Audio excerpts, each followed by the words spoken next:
کی فضائیں تھیں، صحابہ حضور کی صحبت میں جلوہ فراز تھے، نور بٹ رہا تھا، اجالے اتر رہے تھے، صحابہ کے من روشنی سے مالا مال تھے کہ حضرت عمر فاروق رضی اللہ تعالی عنہ فرماتے ہیں کہ ایک شخص آیا جس کی گھنی سیاہ داڑھی تھی اور اس کا سفید لباس تھا، ہم میں سے اسے کوئی جانتا بھی نہیں تھا، لیکن اپنے وجود کی تر و تازگی کی وجہ سے وہ مسافر بھی دکھائی نہیں دیتا تھا، کیونکہ مسافر ہوتا تو آثار سفر اس کے بدن سے ظاہر ہوتے، لگتا تھا جس طرح یہی کسی گلی سے نکل کے آیا ہے، لیکن چونکہ وہ وہاں کا رہنے والا نہیں تھا، ہم میں سے اسے کوئی پہچانتا بھی نہیں تھا۔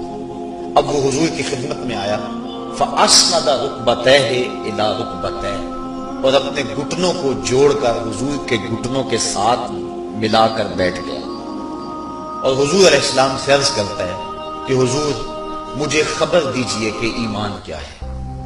حضور نے ارشاد فرمایا ایمان یہ ہے کہ تو اللہ پر ایمان لائے، اس کے رسول پر ایمان لائے، پچھلی کتابوں پہ ایمان لائے، اچھی بری تقدیر پہ ایمان لائے، فرشتوں پہ ایمان لائے، بتایا حضور نے۔ تو اس نے کہا صدقتا، آپ نے سچ کہا۔ کہتے ہیں ہمیں بڑا تعجب ہوا کہ خود ہی سوال کرتا ہے اور خود ہی تائید کر دیتا ہے۔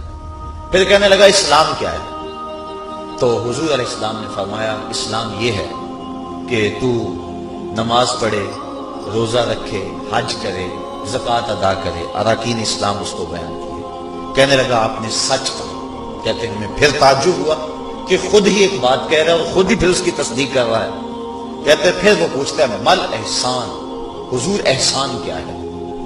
تو حضور علیہ السلام نے جواباً فرمایا ان تعبد ربک کأنک تراہ، احسان یہ ہے کہ تو اللہ کی عبادت اس طرح کرے کہ گویا تو اسے دیکھ رہا ہے، اور اگر یہ کیفیت تجھے نصیب نہیں ہوتی تو کم از کم یہ کیفیت نصیب ہو جائے کہ وہ تجھے دیکھ رہا۔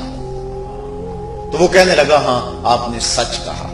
پھر اس کے بعد اس نے قیامت کی کچھ نشانیوں کے بارے میں سوال کیا، تو حضور علیہ السلام نے جواب مرحمت فرمائے۔ جب وہ شخص اٹھ کے چلا گیا تو حضور نے فرمایا عمر جانتے تھے یہ شخص کون ہے؟ کہا اللہ و رسولہ عالم، اللہ اس کا رسول خوب جانتا ہے۔ فرمایا ھذا جبریل، یہ جبریل امین تھا اور تمہیں تمہارا سکھانے کے لیے آیا تھا۔ جبریل نے جب امت کو دین سکھایا تو سب سے پہلے یہ بات سکھائی کہ حضور کی چوکھٹ میں بیٹھنے کا ادب کیا ہے۔ دونوں گھٹنے بچھا کر وہ اس طرح حضور کی چوکھٹ میں ادب کے ساتھ بیٹھا، اور اس کے بعد حضور سے اس نے سوالات کیے۔ تو فرمایا یہ جبریل امین تھے جو تمہیں تمہارا دین سکھانے کے لیے آئے تھے۔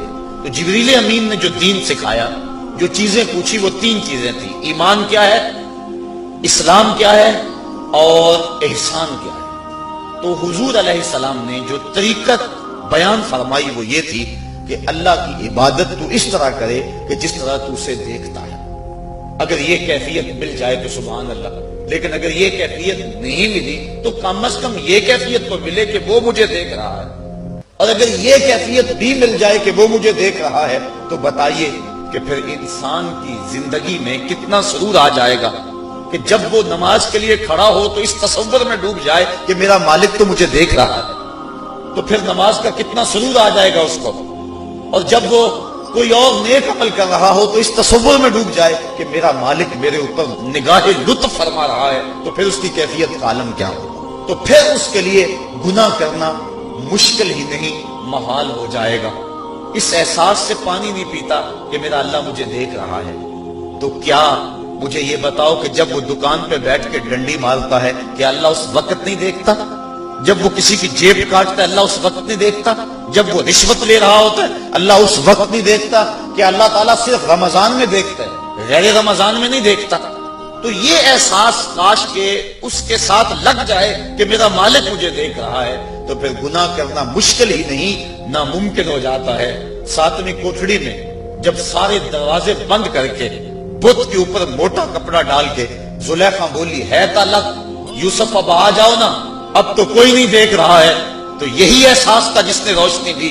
قال معاذ اللہ، کہا اللہ کی پناہ، تو اپنے معبود سے موٹی چادر ڈال کر چھپ گئی، لیکن میرا خدا تو ساتویں کوٹھڑی میں بھی دیکھ رہا ہے۔ پھر اتنی روشنی برسی، اتنے اجالے اترے کہ گناہ کیا، گناہ کا تصور بھی محال ہو گیا۔